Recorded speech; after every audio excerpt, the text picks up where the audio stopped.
नमस्कार, SBT news में आपका स्वागत है। पेश है 5 जनवरी बुधवार दोपहर 3:15 बजे राजस्थान जोधपुर बीकानेर की बड़ी खबरें। पंजाब में किसानों ने फिरोजपुर में प्रधानमंत्री नरेंद्र मोदी की रैली का विरोध टाल दिया है। इस संबंध में मंगलवार रात को किसान नेताओं की केंद्रीय मंत्री गजेंद्र सिंह शेखावत से मीटिंग हुई, जिसमें फैसला हुआ कि 15 मार्च को प्रधानमंत्री मोदी किसानों से मिलेंगे। ये मुलाकात दिल्ली स्थित विज्ञान भवन में होगी। इसके अलावा 15 जनवरी से पहले एमएसपी पर कानूनी गारंटी वाली कमेटी बना दी जाएगी। सरकारी तेल कंपनियों की मुनाफाखोरी एक बार फिर हमारी जेब पर भारी पड़ रही है। दिसंबर में कच्चे तेल के दाम घटे, उसी हिसाब से कंपनियां दाम घटाती तो पेट्रोल 8 रुपये और डीजल 7 रुपये प्रति लीटर सस्ता होता। दिवाली से ठीक पहले केंद्र सरकार ने पेट्रोल पर एक्साइज ड्यूटी 5 रुपये लीटर जबकि डीजल पर 10 रुपये लीटर घटाई थी। ज्यादातर राज्यों ने भी वैट घटाया। इससे पेट्रोल डीजल की कीमतों में थोड़ी कमी आई। विधि विभाग ने नोटरी पब्लिक के अपूर्ण पाए गए आवेदनों की सूची विभागीय वेबसाइट पर अपलोड कर दी है। इन पर संबंधित आवेदनकर्ता 13 जनवरी तक आपत्ति दर्ज करवा सकते हैं। विधि एवं विधिक कार्य विभाग के संयुक्त शासन सचिव पुरुषोत्तम लाल शर्मा ने बताया कि नोटरी पब्लिक के 217 रिक्त पदों पर आवेदन आमंत्रित किए गए थे। नोटरी अधिनियम 1952 एवं नियम 1956 के नियम 6 के अंतर्गत सक्षम प्राधिकारी द्वारा प्राप्त आवेदन पत्रों की समीक्षा जांच उपरांत प्राप्त आवेदन पत्रों में से 179 अपूर्ण पाए गए हैं। राजस्थान में कोरोना के लगातार बढ़ते मामलों के बाद अब सरकार पाबंदियां बढ़ाने पर विचार कर रही है। एक्सपर्ट ने भी दिल्ली की तर्ज पर पाबंदियां लगाने का सुझाव दिया है। नई पाबंदियों पर आज कैबिनेट और मंत्रिपरिषद की बैठक में चर्चा होगी।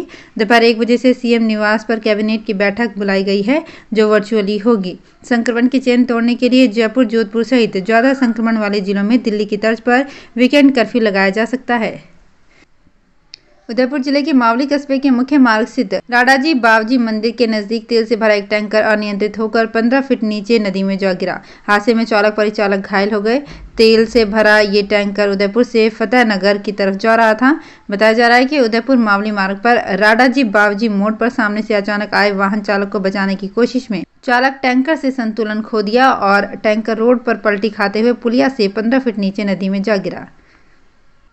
पौष शुक्ल तृतीया को श्रीनाथ जी की हवेली में बाल स्वरूपों की पतंगी साटन के चाकदार वागा और श्री मस्तक पर फेटा का साज के श्रृंगार में सजाया गया।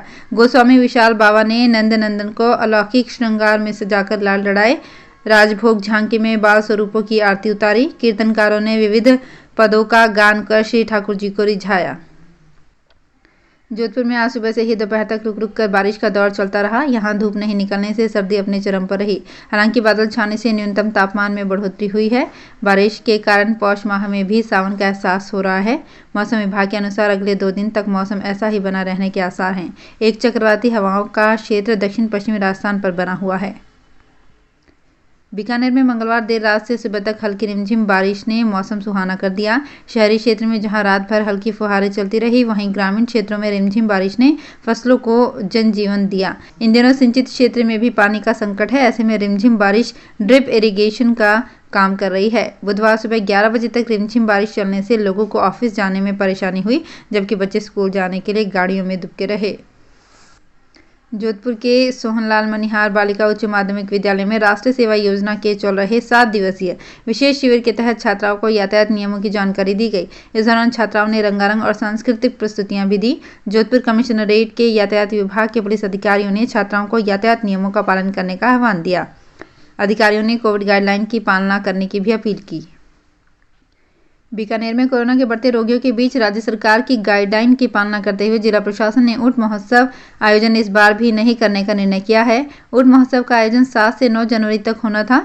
देश भर में कोरोना वायरस के संक्रमण की रोकथाम और बचाव के लिए सतर्क रहने एवं सावधानी बरतने के क्रम में गृह विभाग द्वारा जारी एसओपी की पालना में ये आयोजन स्थगित किया गया। कोरोना वायरस के अधिक संक्रामक वेरिएंट ओमिक्रॉन के प्रकोप को देखते हुए राजस्थान हाईकोर्ट की मुख्य पीठ, जयपुर पीठ सहित समस्त अधीनस्थ अदालतों में आज से वर्चुअल सुनवाई शुरू हो गई। यह व्यवस्था 14 जनवरी तक जारी रहेगी। रजिस्ट्रार जनरल ने इस संबंध में अधिसूचना और परिपत्र जारी किया था। अधिसूचना के अनुसार हाईकोर्ट व अधीनस्थ अदालतों में 75% स्टाफ को ही रोटेशन के आधार पर बुलाया जाएगा। शेष स्टाफ घर से कामकाज करेंगे। राजस्थान सरकार ने भूमि को उपजाऊ बनाने के लिए किसानों पर 2 मीटर तक ही जिप्सम खोदने की बंदिश हटा दी है।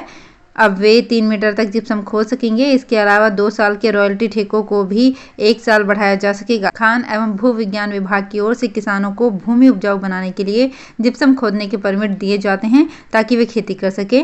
परमिट में 2 मीटर तक जिप्सम खोदने की शर्त थी, जिसे अब 3 मीटर कर दिया गया है। इससे किसानों को दोहरा फायदा होगा। जोधपुर जिले की बाप पुलिस को कोरोना जांच के दौरान चकमा देकर भागे तस्कर को वापस गिरफ्तार कर लिया गया है। पुलिस ने खिदरत गांव से पंजाब के गुरजत सिंह को 5.5 किलोग्राम डोडा पोस्ट के साथ गिरफ्तार किया था। वो कोरोना जांच के दौरान भाग निकला था। तब जांबा और बाप पुलिस थानों की टीमों को उसकी तलाश में लगाया गया। ये तस्कर हाईवे पर ढाबों के पीछे छुपा हुआ मिल गया। उसे वापस गिरफ्तार कर लिया गया। जोधपुर के बिलाड़ा विधानसभा में लंबे समय बाद ग्रामीण अंचल में कोरोना के मामले आने से प्रशासन अलर्ट पर है। तिलवासनी नवोदय विद्यालय में एक साथ 19 विद्यार्थी और एक शिक्षिका कोरोना पॉजिटिव पाए गए हैं। जिला कलेक्टर ने आला अधिकारियों को अधिक सतर्कता बरतने के निर्देश दिए हैं।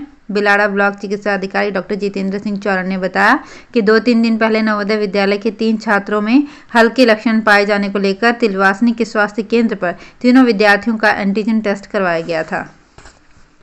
जोधपुर में ओलंपिक रोड स्थित लस्सी भंडार में सेंध लगाने वाले चोर को पुलिस ने दबोच लिया है। लस्सी की दुकान में चोर के हाथ ज्यादा कुछ नहीं लगा तो वो सीसीटीवी के रिकॉर्डर और एक टैबलेट को चोरी करके भाग निकला। पुलिस ने उसका पीछा करते हुए बालोतरा में ट्रेन से पकड़ लिया। पुलिस ने पिपाड़ के आमीन शाह को पकड़ा है। तो फिलहाल इस बुलेटिन में इतना ही। फिर हाजिर होंगे कुछ और बड़ी खबरों के साथ। एसबीटी न्यूज के और भी वीडियोस को देखने के लिए हमारे चैनल को सब्सक्राइब करें और नोटिफिकेशन पाने के लिए बेल आइकन को प्रेस करें।